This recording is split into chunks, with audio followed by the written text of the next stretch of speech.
So capital reserve, what do you mean by capital reserve? Basically, what is the purpose for which this capital reserve is created? So basically, capital reserves arise through the non-trading activities of a company. Okay, so which I explained you previously also. So that means the capital reserves are not created from the retained earnings. Okay, so these reserves are created from other activities. So therefore, these are not appropriation of trading profit. As a result, capital reserves cannot be used to pay cash dividend. Okay, so these capital reserves are created, as I explained you earlier, when you revalue assets, your properties. Okay, so you create a reserve called revaluation reserve. Okay, this is not from your normal trading activities. So therefore, these are not meant for appropriation of dividend. Okay, there are different types of capital reserves. Basically, the first one is the share premium reserve. Then we have revaluation reserve. Then capital redemption reserve. Okay, now let's look at these reserves separately. First one is the share premium reserve. Okay, so what do you mean by share premium reserve? Basically, this reserve is created when ordinary shares are sold at more than the nominal value or the face value of the share. Okay, so this I have already made a video on share issues. Okay, under share issuing of shares, under that I discussed about nominal value, and there are instances where you can issue share at a premium more than the nominal value. For example, let's say your nominal value is $10 and you are issuing at $11. So that $1 will be the share premium. So the additional money received will be credited to an account called share premium account. Okay, so basically the nominal value, when you issue shares, the company will receive money, so that will be debited to the bank account and it will be credited to the share capital account. Okay, but additional money, which is the share premium money, will be credited to a separate account called share premium account. Okay, so that is the share premium reserve account. Basically, this share premium account will appear in the equity section of the statement of financial position. Under share capital, you will have the the share under equity heading. You will have share capital, then you will have share premium, then the retained profit or other reserves also will be listed under equity. Okay, so this is the share premium account. As this profit has not arisen from normal trading activities, it is classified as a capital reserve and cannot be used for the payment of dividend. Okay, so as I told you earlier, this is not from the normal business activities, this is from other activities. So therefore, this cannot be used to pay off dividend. Okay, however, it can be utilized in the issue of bonus shares to existing shareholders. However, the share premium account can be used to issue bonus shares. Okay, this I will discuss in my future videos. What is the difference between bonus shares and right issues? Everything I will discuss. And also, the share premium account could be used to write off preliminary expenses for share issue expenses as well.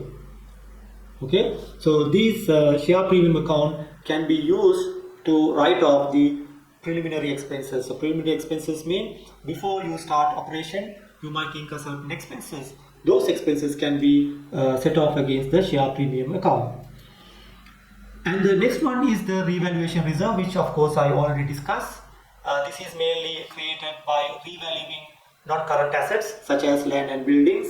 So as you all know, often the property value appreciates. Okay, in such situation, you need to record the increased value.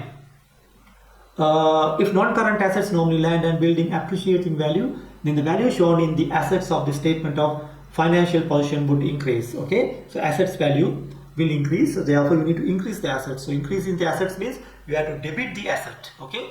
On the other hand, to this increase or debit transaction would be the creation of increase in the revaluation reserve in the equity section of the statement of financial position. Okay. Now when you increase the value of the asset, you need to credit to a separate account. So that separate account is the revaluation reserve account, which will be shown in the under the equity heading. Under that you will have to show revaluation reserve account.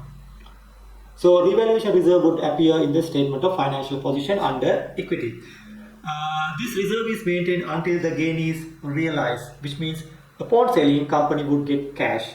At this point, the revaluation reserve would be transferred to retained earnings. Okay. So until the property or the asset is sold, okay, until it is realized, it will be lying in the revaluation reserve account. So once it is sold, it is realized gain, so which can be transferred to the retained earnings.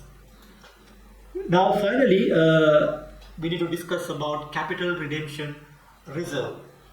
Basically, this is created when a company buys back its own shares without issuing new shares to fund the redemption. Okay, so when you buy back shares, which means you are redeeming the shares, so therefore you need to pay back to the outgoing shareholders. So when a company issues shares, they are sometimes issued as redeemable. Okay, so at the time of issuing shares itself, we can mention that these shares will be redeemable. Okay, so this means that a company can buy them back at a future date. So when you say at the time of issuing these are redeemable, the company can buy back the shares at a future date. This process is known as redemption.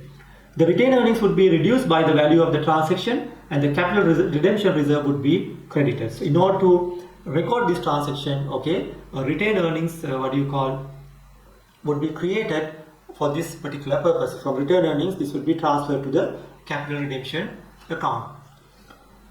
This reserve can be used for the issue of bonus shares. Okay, so these are the basic reserves. Basically, under revenue reserves, we discuss about capital replacement reserve, foreign exchange reserve, and general reserve. All those reserves are created from retained profit. So therefore, these can be utilized to pay off dividend. And the capital reserves, we discuss about three different categories of capital reserves. One is share premium reserve, revaluation reserve, and capital redemption reserves.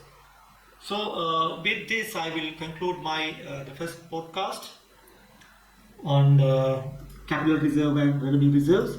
So I am hoping to discuss other topics as well. I'll be discussing in my future videos about bonus share issues, then right issues, so these kind of things. And also I am hoping to discuss about what else? A right issue, bonus issue. Then I will discuss about